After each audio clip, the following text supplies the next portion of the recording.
بسم اللہ الرحمن الرحیم۔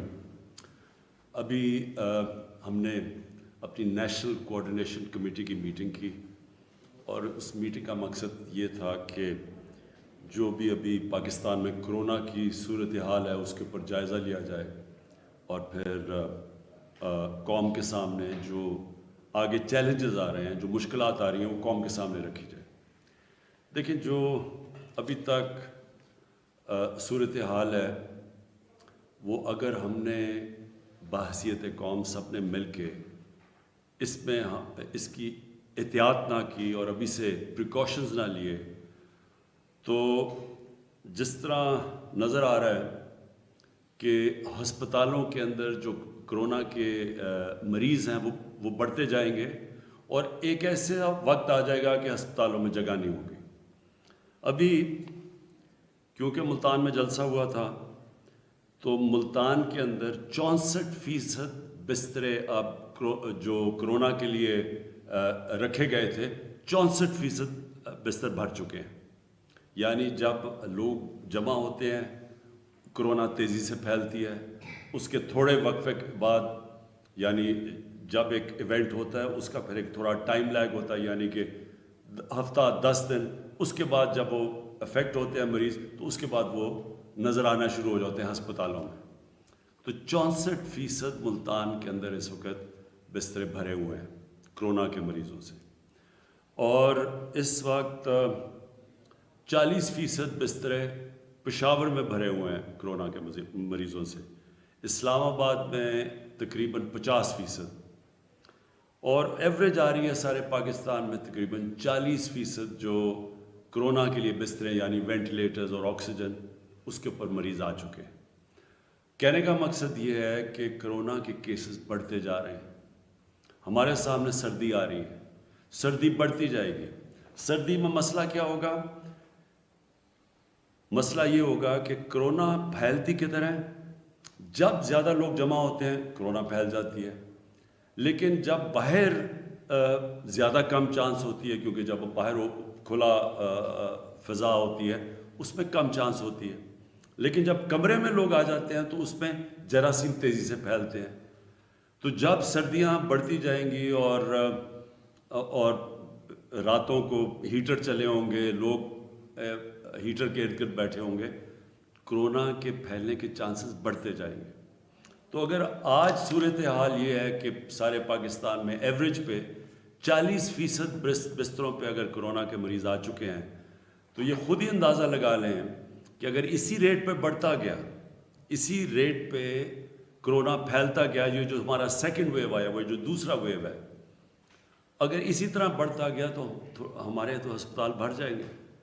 اور جس طرح ہم نے دوسرے ملکوں میں دیکھا، امریکہ میں دیکھ رہے ہیں اور یورپ میں دیکھا، تو ایک اگر ان کے جدھر وسائل بہت زیادہ ہے ہمارے سے، اگر وہاں ہیلتھ ورکرز کو بھی خطرہ اور ہسپتال بھرے ہوئے ہیں تو یہاں تو بہت مشکل حالات ہو جائیں گے۔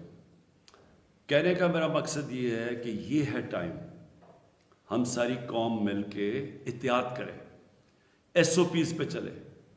ایس او پیز کا مطلب یہ کہ سب سے بڑا ایس او پی یہ ہے کہ یہ منہ کے اوپر جو آپ کور کرتے ہیں تو بہت کم چانس ہو جاتی ہے جراثیم پھیلنے کی، اس سے کرونا پھیلنے کے چانسز کم ہو جاتے ہیں۔ اگر آپ نے لوگ ارد گرد بھی آپ کے ہیں اور اگر آپ نے ماسک پہنا ہوا ہے تو چانسز کم ہو جاتے ہیں۔ تو سب سے پہلا تو یہ ایس او پی ہے۔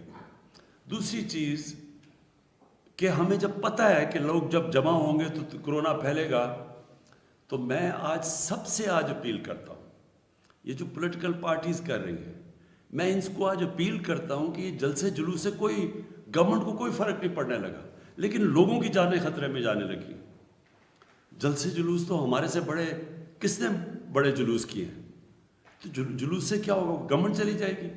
لیکن جب آپ یہ جلسے جلوس کرتے ہیں، لوگ قریب آتے ہیں ایک دوسرے کے، اور میں زیادہ تر دیکھتا ہوں لوگوں نے ماسک بھی نہیں پہنے ہوتے، تو اس سے تو پھیلنے کا آپ چانسز بڑھاتے جاتے ہیں۔ تو جب پہلے ہی پھیل رہی ہے، جب ہمیں پتہ ہے کہ کرونا پھیلتی جا رہی ہے، بسترے بھر رہے ہیں، میڈیکل ورکرز جو ہمارے ہاسپٹل ہیں، جو ہماری نرسز ہیں، ہمیں جب پتہ ہے کہ ان کے اوپر پریشر پڑتا جا رہا ہے، تو یہ جلسے جلوس 2-3 مہینے کے بعد کر لیں تاکہ لوگوں کی ہم جان خطرے سے بچائیں.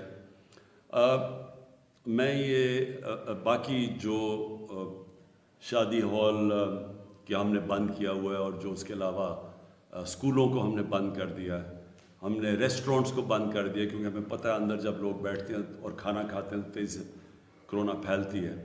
اور مجھے ان سب لوگوں سے جب ہم ان سے بات کرتے ہیں, ہم نے علماء سے بات کی ہے, وہ جب کہتے ہیں کہ ایک طرف آپ کہہ رہے ہیں کہ مسجدوں میں ایس او پی فالو کرو, ایک طرف لوگوں کے روزگار بند کر دیے ہیں اور دوسری طرف جلسے جلوس ہو رہے ہیں, تو یہ ہمارے لیے مشکل پیدا کر رہے ہیں.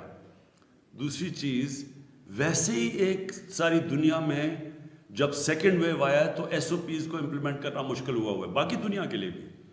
یورپ کے اندر دیکھیں لوگ ریزسٹ کرتے ہیں, اب لوگ تھک گئے ہیں ایس او پیز فالو کرتے ہوئے. انہوں نے تو بڑی دیر لاک ڈاؤنز رکھے ہیں. آج انگلینڈ کے اندر پھر لاک ڈاؤن ہو گیا ہے, کیلیفورنیا میں مکمل لاک ڈاؤن ہے.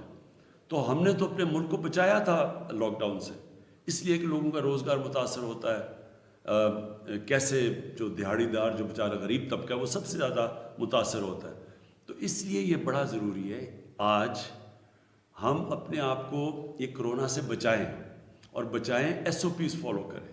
اور ہمیں جو ہم نے جب پہلا اس کا ویو آیا تھا تو ہم اس لیے اللہ نے ہمیں بچا لیا کہ ہم نے قوم نے مل کے ایس او پیز کو فالو کیا تھا, ہم نے بڑا ڈسپلن دکھایا تھا, تو اللہ نے کرم کیا تھا. ساتھ والے ملک کو دیکھ لیں, ہندوستان میں وہاں پتہ نہیں کتنی اموات ہو چکی ہیں, پتہ نہیں 1.5 لاکھ سے بھی زیادہ. ادھر ایران میں اس وقت بڑے برے حالات ہیں لوگوں کے, سیکنڈ ویو آیا ہوا ہے, ادھر 300-400 لوگ دن میں فوت ہو رہے ہیں. اس کے مقابلے میں پاکستان کو تو اللہ نے بچایا ہے. تو اگر ہمیں اللہ کی مدد چاہیے تو پہلے ہم اپنی مدد کریں, اور اپنی مدد یہ ہے کہ سب ایس او پیز کو فالو کریں.